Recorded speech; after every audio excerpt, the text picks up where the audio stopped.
It's like having a written menu live in front of you on the table.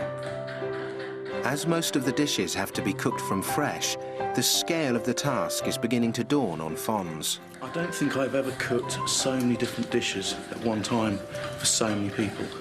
So there's a bit of trepidation, wondering whether it's all going to come together, all going to be right for the feast.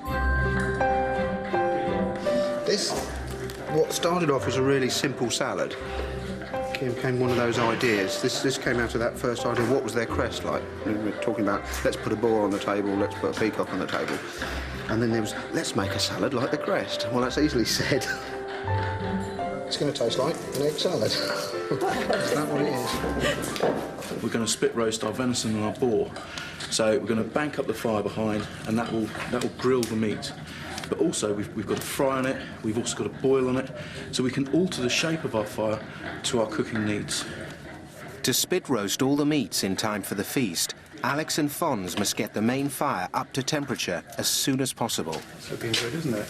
Well, it's there, but we're just going to, load it up with wood now. That's it. Just fill that place with fire. Yeah. Loads of vegetables to blanch, cabbages to blanch, ready for the salads. And we've got the meat. We've got to get the meat on the spit, yep. Yep. That's got to be done within the hour. A big wood thing.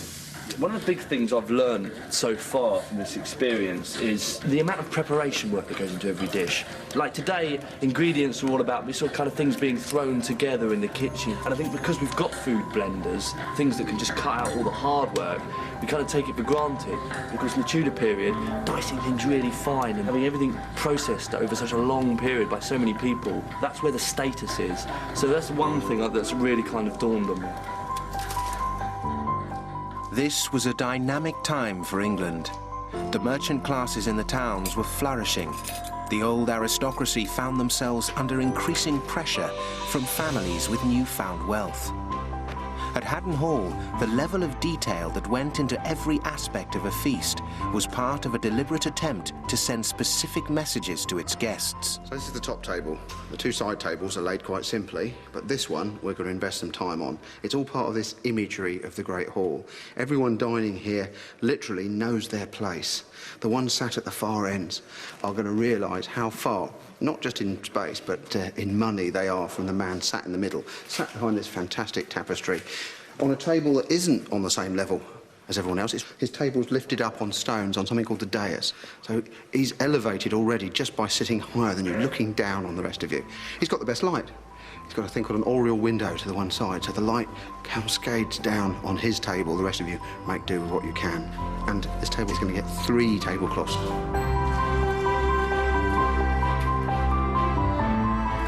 The Tudor version of ironing. Don't straight down the middle with the seam. The Lord's table would be adorned with as much fine linen as possible. This was the easy one. Quality napery was highly desired by the Tudor gentry. Lovely. Nice seam down the front.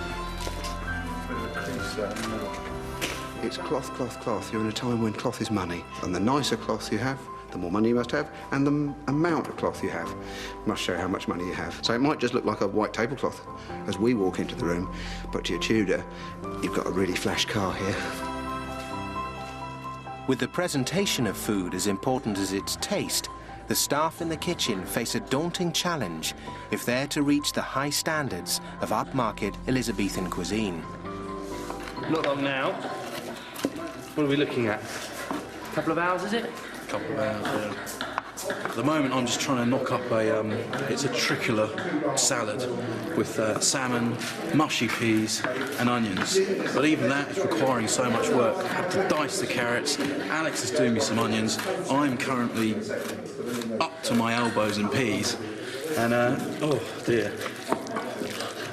Every time I see you, you seem to have your hands in, sort of all... Something gooey.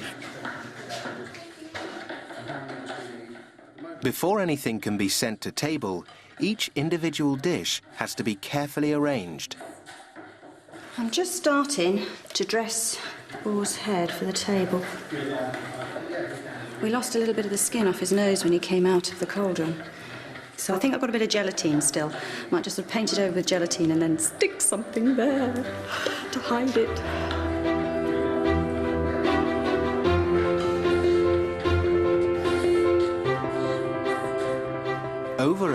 fire, the venison and boar meat has been roasting for the last 2 hours. Slightly burned on the side of it. Well, it's a little bit charred, isn't it? Is that in? I think it's Fonz's fault.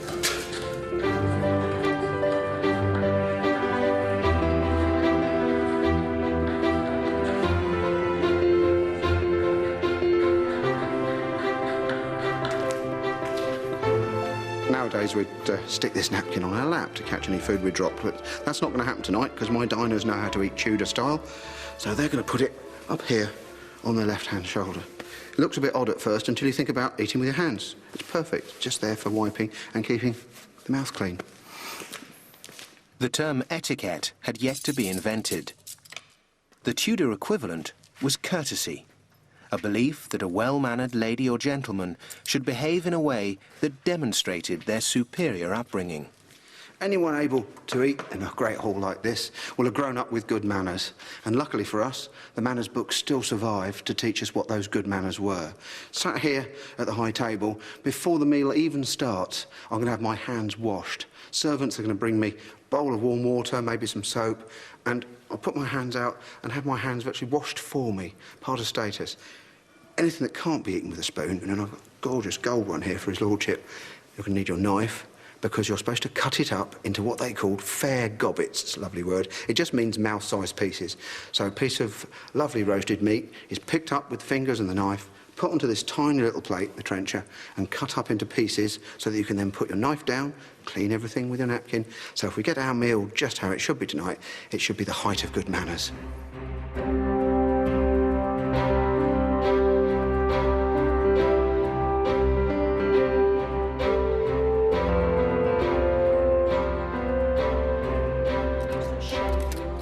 Not all Tudor dishes took hours to produce. With the feast fast approaching, the team are creating syllabub, a simple dessert containing spiced wine and cream. To mix the two ingredients together, Alex has found the highest point in the kitchen to pour the cream into bowls of wine below.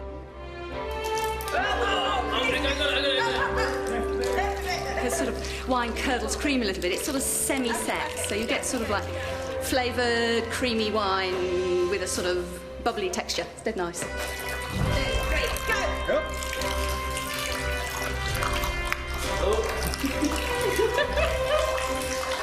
There's still loads of cream in here. It's 4 o'clock in the afternoon, and guests are arriving for the feast. The Tudors ate early by modern standards, making best use of the available daylight.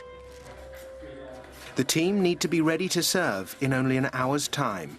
They're busy taking the finished dishes to the pantry to be organised and arranged. We've got a few things that aren't finished to quite the degree we would have liked, but not bad, not bad. Perhaps if we got together more often, you know, got to practice together, maybe we get slicker. 2 leech. Oh, a long reach for a leech. And back and through and try.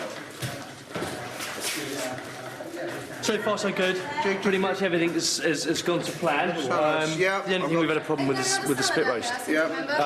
Hang on. It could have done with a couple more hours. See through. Maybe another hour. And we've just run out of time now, and we've just got to throw everything what we've got. But to be honest, we've just got so many chickens and gammons. We're not going to miss it. But the venison worked fine, so that was good news. Salad. We've got roast pork, we've got roast venison, we've got salads of artichokes, we've got gammon. Lots of gammon, marchpane. I've got some cheese made into small balls, and I've got fried black pudding with fried chicken. Is there another pat of gammon out there? Another gammon. We've got this one here. No, there should be a chopped gammon.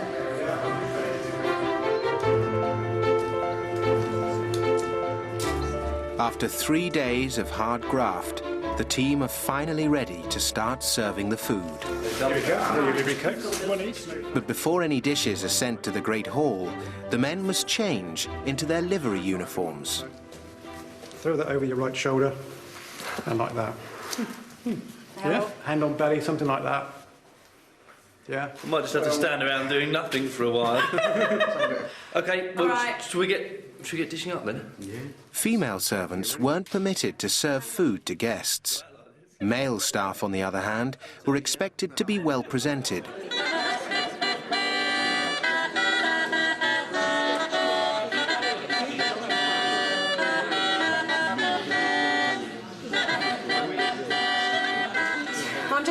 everything together here in the pantry so that it goes out in order and all together. And it goes bonk, bonk, bonk, bonk, bonk, bonk, bonk on the table, evenly, correctly spaced. So I need to get the numbers right. So I'm trying to do things in 3s or 6s. I've got a couple of 2s which I'm going to have to divide. And the singles are basically centerpieces.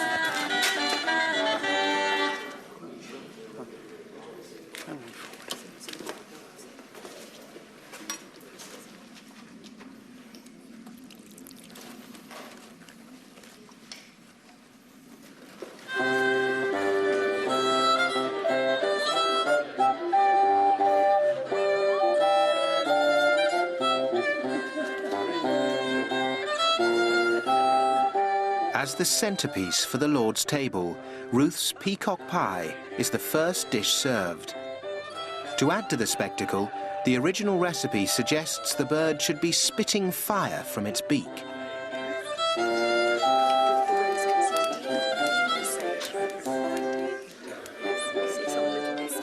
The host's table is the first to be filled with the expensive, labour-intensive dishes.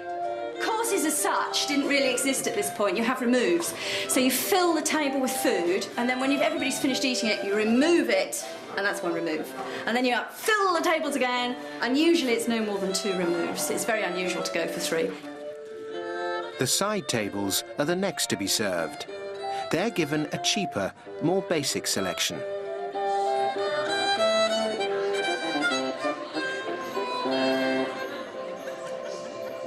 Once the tables are filled with as much food as they can hold, the feast can finally begin.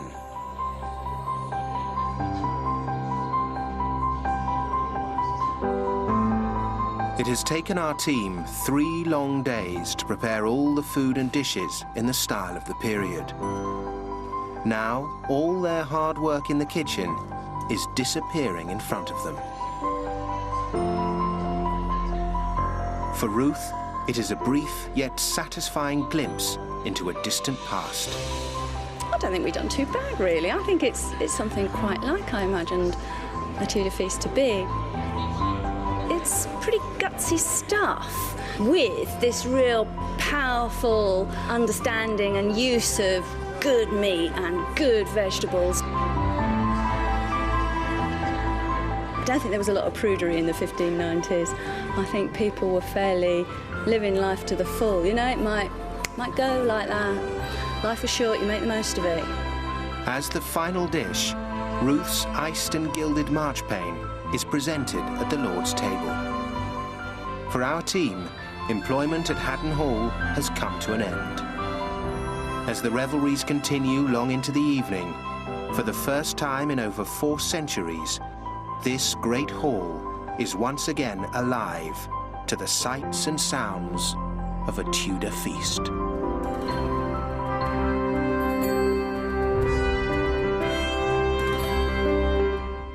Months of hard work, setbacks and triumphs come to an end tonight. The final part of Monty Don's Growing Out of Trouble next here on BBC Two. Now, there are 12 days of Christmas and there's a scam for every one of them, with BBC Three and a real hustle Christmas special right now.